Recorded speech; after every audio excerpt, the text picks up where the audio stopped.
আজ আমি নিয়ে এলাম আপনাদের জন্য এই গরমে ছাতুর শরবত। তো বাঙালি খাদ্যরসিকে সবাইকে স্বাগত। কিভাবে বানাবেন ভাবছেন? তাহলে দেখে ফেলুন উপকরণগুলো। আমি এখানে একটা ছোট্ট পাতিলেবু নিয়েছি। লাগছে আমার এখানে কোচানো পেঁয়াজ একটা মিডিয়াম সাইজের। লাগবে আমার 3 থেকে 4টে কোচানো কাঁচা লঙ্কা। আর এখানে দেখুন আগের থেকে আমি রোস্ট করে নিয়েছিলাম জিরের গুঁড়ো। এরপরে লাগবে আমার ব্ল্যাক সল্ট। এবার লাস্টে যে আমি গার্নিশ করব এটা হচ্ছে স্লাইড কেটে রাখা একটা লেবু। তো এই ছিল আমার উপকরণগুলো। এবার শুরু করা যাক। ঢেলে নিচ্ছি 1 কাপের মতন ছাতু। ছাতুটাকে ঢালার পর এখানে আমি দিয়ে দেব 1.5 কাপের মতন জল।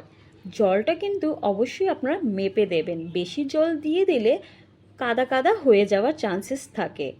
তো এখানে 1.5 কাপের মতন জল দেওয়ার পর এরপরে আমি একটা হ্যান্ড ব্লেন্ডার মিক্সার দিয়ে এটাকে ভালো করে প্রথমে নাড়িয়ে নেব। দেখুন যাতে লাম্পসগুলো একটু আস্তে আস্তে করে যেন মিশে যায়। ছাতুতে যাতে না থাকে লাম্পস তার জন্য আপনাদের কিন্তু এই হ্যান্ড ব্লেন্ডার মিক্সার দিয়ে ভালো করে নাড়াতে পারেন। আর যদি আপনাদের কাছে এটা না থাকে তাহলে কিন্তু ডালের যে ঘুটনি থাকে সেটাতেও কিন্তু আপনারা করতে পারেন। আর আমরা কিন্তু সবাই জানি যে ছাতু কিন্তু আমাদের শরীরের জন্য কতটাই উপকারী। যারা দেখবেন সকালে ব্রেকফাস্টে যদি কিছু খেতে না ইচ্ছে করে 1 গ্লাস ছাতুর শরবত খেয়ে কিন্তু পেটটা ভরানো যায়, তাই না বন্ধুরা? আর সুগার পেশেন্টের জন্য তো অনেকটাই উপকারী। তো দেখুন আমার কিন্তু এখানে লাম্পস আর নেই, পুরোপুরি এটা রেডি হয়ে গেছে। এবার আমি ছাতুটাকে ঢেলে নেব এই গ্লাসের মধ্যে। আপনাদেরকে যা যা উপকরণগুলো দেখিয়েছিলাম আগে সে সমস্ত উপকরণগুলো এই গ্লাসের মধ্যে আমি 1 বাই 1 করে দিয়ে দেব। সবার প্রথমে এখানে আমি দিয়ে দিচ্ছি সামান্য কোচানো পেঁয়াজ। দেখুন এইভাবে কিন্তু আপনারা উপর দিয়ে একটু ছড়িয়ে দেবেন, দেখতেও ভালো লাগে, খেতেও তত টেস্ট। এরপরে দেবেন কাঁচা লঙ্কা। কোচানো কাঁচা লঙ্কাটা কিন্তু একটু হলে বুঝে দেবেন, বেশি দিলে কিন্তু ঝাল হয়ে যাবে।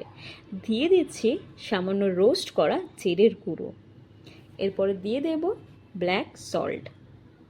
আর যেটা অসম্পূর্ণ, যেটা না দিলেই যে শরবতটা হবে না, সেটা হচ্ছে লেবু।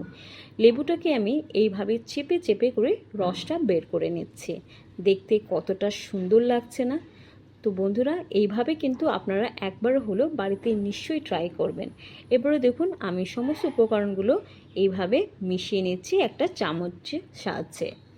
তো আশা করি আপনাদের এই ভিডিওটা ভালো লেগেছে।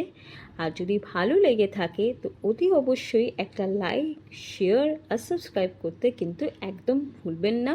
আর কমেন্টে আপনারা জানাবেন যে আপনারা কিভাবে ছাতুর শরবত বানান।